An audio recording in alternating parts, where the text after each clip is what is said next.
ఈ గృహమునందు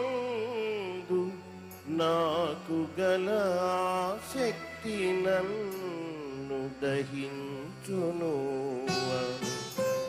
లేఖనమునందలి వాక్యము శిష్యులకు అప్పుడు తలపునకు వచ్చెను.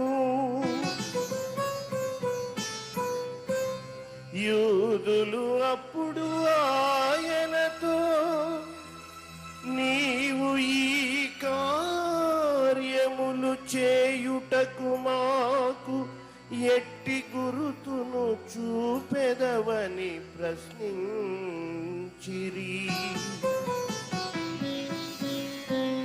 అందులకు యేసు, ఈ ఆలయమును మీరు పడగొట్టుడు, నేను దీనిని 3 రోజులలో లేపుదును అని వారికి సమాధానము ఇచ్చెను. ఈ ఆలయ నిర్మాణమునకు 46 సంవత్సరములు పట్టినది. నీవు దీనిని